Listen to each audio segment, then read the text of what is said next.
ولادت سے نبی پاک علیہ السلام کی ولادت سے پہلے ہی آپ کے ظہور اور آپ کے اس دنیا میں تشریف لانے کی مختلف علامتیں ظاہر ہو چکی تھی. بہت سارے واقعات پیش آئے تھے. اس میں سے ایک واقعہ جو مشہور ہے، جس کا ذکر قرآن کریم نے بھی کیا ہے، سورہ فیل جو ہم علم تر کیف فعل ربک باصحاب الفیل جو سورت ہم پڑھتے ہیں، اس سورت میں جو مضمون بیان اللہ تبارک و تعالی نے کیا ہے، اس کا حقیقی واقعہ جو بہت ساری حدیث سیرت کی کتابوں میں مثلا زرقانی وغیرہ نے لکھا ہے، سیرت ابن ہشام وغیرہ میں لکھا ہے کہ نبی پاک علیہ السلام کی ولادت سے کچھ عرصہ پہلے، اب وہ کتنا عرصہ تھا، وہ سال کا زمانہ تھا، سال سے زیادہ کا تھا، یا دنوں کا زمانہ تھا، بعض لوگ تو اس کو 55 دن قبل کہتے ہیں، اس کو کہتے ہیں اصحاب فیل کا واقعہ، کہ مکہ میں جو کعبہ ہے اس کا احترام ہر زمانے میں ہوتا تھا. اس زمانے میں بھی لوگ، دنیا کے لوگ اس کا احترام کرتے تھے اور اس کے طواف کرنے کو اپنے لیے باعث سعادت سمجھتے تھے. لیکن ایک جگہ یمن کا ایک بادشاہ تھا جس کا نام تھا ابرہا. اس نے ارادہ کیا کہ جب سب لوگ طواف کرنے کے لیے اور اپنے اپنے حج کو ادا کرنے کے لیے کعبہ جاتے ہیں، کیوں نہ ہم اپنے یہاں کوئی خوبصورت عمارت بنا دیں اور لوگ اسی کا طواف کریں، تاکہ ہمارا ریونیو بڑھ جائے گا، ہماری تجارت بڑھ جائے گی، ہمارا پیسہ بڑھ جائے گا. لیکن اس کو ذہن میں نہیں تھی بات کہ جو کعبہ ہے یہ کسی ریونیو کے لیے نہیں ہے، بلکہ یہ کعبہ عبادت کے لیے، اور اللہ نے اس کو اپنی قدرت کی ایک نشانی کے طور پر رکھا ہے. تو اس نے وہاں بنایا.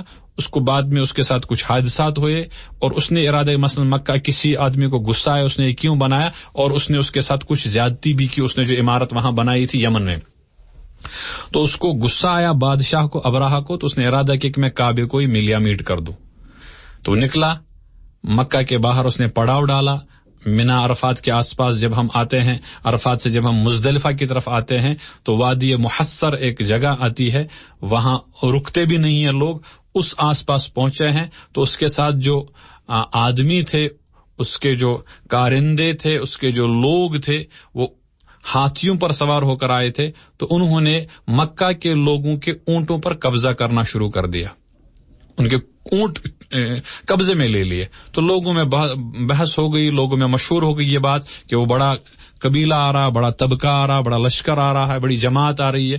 خواجہ عبد المطلب اس وقت حیات تھے. خواجہ عبد المطلب ابرہا کے بعد سے ان کی وجاہت بہت عمدہ تھی. خواجہ عبد المطلب ابرہا کے پاس آتے ہیں، اسے کہتے ہیں کہ تمہارے ان ساتھیوں نے ہمارے اونٹوں کو قبضے میں لیا، ان سے کہہ دو کہ ہمارے اونٹ ہمیں واپس کر دو. تو ابرہا نے کہا ہم نے تو آپ کی بڑی تعریفیں سنی ہیں، تو بڑے زیرک دانا آدمی ہیں، آپ کو یہ پتا ہونا چاہیے میں تمہارے کعبے کو گرانے کے لیے آیا ہوں اور آپ کو اپنے اونٹوں کی فکر پڑی ہے. تو خواجہ عبد المطلب نے بہت اطمینان کے ساتھ شاندار جواب دیا، میں تو اپنے اونٹوں کا مالک ہوں اور میں ان کی طرف سے قاصد بن کے آیا ہوں، یہ اپنے اپنے اونٹوں کے مالک ہیں، ہمیں ہماری ملکیت والی چیز واپس دے دو. باقی رہا مسئلہ کعبے کا، کعبہ جس کا ہے وہ خود اس کی حفاظت کرے گا،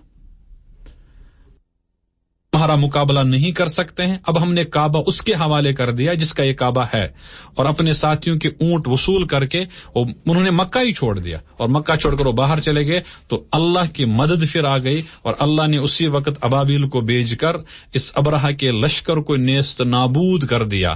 وہ اصل میں اعتماد، بھروسہ جو خواجہ عبد المطلب نے وہاں ظاہر کر دیا کہ ہمیں اللہ پر کتنا اعتماد ہے کہ اللہ اپنی چیز کی حفاظت کرنا خود جانتے ہیں. یہاں ہمیں سیکھنا چاہیے کہ ہمیں کبھی بھی شریعت کی خلاف ورزی نہیں کرنی چاہیے. شریعت نے ہمیں جس جگہ جو حکم کیا ہے اس حکم کو بجا لائیں اور نتیجے کی ذمہ داری اللہ پر چھوڑ دیں. نتیجہ انشاءاللہ ہمیشہ اللہ اچھا ہی نکالیں گے اگر ہم شریعت کی پابندی کرتے رہیں.